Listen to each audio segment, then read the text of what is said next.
How did you use media technologies in the construction, research planning and evaluation stages? Constructing all three of my media products, poster, magazine and trailer, they were all made with slightly different methods requiring different knowledge, enabling me to create all three conventional products. For both my poster and magazine front cover, they were produced using Adobe Photoshop CS3. My trailer was made with Final Cut Pro with a few scenes edited together using Sony Vegas 13 at home, which is the software that I'm using right now to record this audio. To prepare for the three media products construction, I had to do a bit of research beforehand. To research, I used the internet, more specifically Google, to enable me to obtain images of the posters and magazines I was analysing. I analysed two already existing movie posters, being Carrie and The Conjuring. I also analysed two magazines, Diabolique, featuring the woman in black on the front, and Fangoria, advertising the first Insidious. I then followed up by looking at the Sinister 2 and the Woman in Black trailer using YouTube. To screenshot certain frames I wanted to delve into, I pressed the print screen button on the PC, then saved them using Photoshop. After that, I imported them into WordPress. Analysing these intricately gave me confidence when creating my own products. For example, I noticed that it's okay to include the antagonist on the front page as done by Fangoria, and then subtly alongside the protagonist by the Diabolique magazine. I feel like the red cover lines is a conventional part of a magazine with a horror theme, so I incorporated them within mine. I took a lot of inspiration from The Conjuring's poster, or specifically the billing block being on one half of the page, but after much looking, it didn't really work out because it left a lot of dead space on the right. I used the text tool, keyboard shortcut being T, to make the main title and the billing block, Ghastly Panic for the title and Steel Tongues for the billing block. I searched on Google texture and tried to find one that mostly resembled a wall with lots of detail, so it shines through when it's subtly blended with the redness of the title. For the main image, I started by duplicating the main image, enabling me to apply permanent filters to the copied image. If I go wrong, I still have the original layer. The first filter I applied to the copied layer is the Smart Sharpen. This allows me to sharpen the image as much as I want, bringing out more detail in the image. I tried not to set the settings too high, otherwise the whole image can look too artificial, odd and or grainy. When taking the images, I thought the yellow lighting would be an obstacle in my photography, but realised that I can apply different effects in Photoshop to erase this colouring. Next, I added a vignette to the image as it restricts the available lighting in the mise-en-scène and limits the audience's view, potentially not revealing too much about the movie. I did this by filling a layer black and erasing parts of it using the layer mask tool. I made sure the hardness was on 0%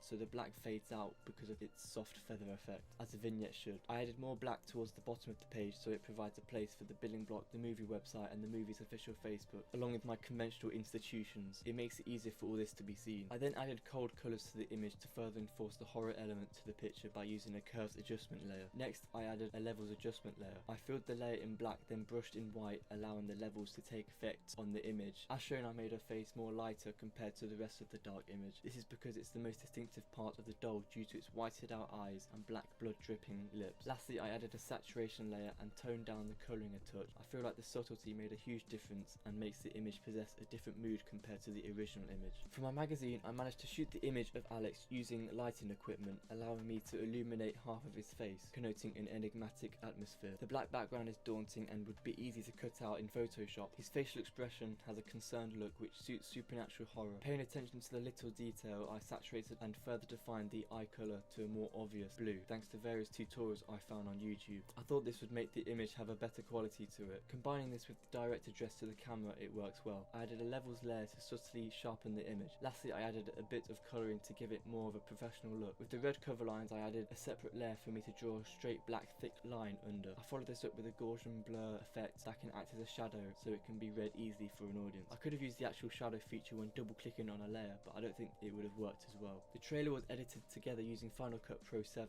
With multiple video tracks and audio track space to place clips, it gave me a lot to work with. Another benefit for using this program was that it gave me a chance to learn how to edit effectively on a Mac. I usually like to edit clips using Sony Vegas 13, a video editing software on the PC, so using something different was a good challenge for me. Editing effectively involved me to connote and showcase my chosen genre without any trouble. If people can tell what the genre/narrative was, then that shows that I did my job correctly. To cut clips, you go to the toolbar on the right side and click on the razor blade, or use keyboard shortcut B, then just click on the video track in the timeline to where you want. This separates the initial clip to create two clips and allows you to move them anywhere. On the last part of my trailer during the build-up, I added a reverbation filter to both the build-up doll music and the singular note when the title is on screen, but made the reverb much more intense to highlight its significance during this part. I set it as tunnel whilst the first part is set to hall large. When it came to colour correcting, I tried to stick with a slightly desaturated image followed by subtle blue and green colouring to reinforce the coldness of the genre.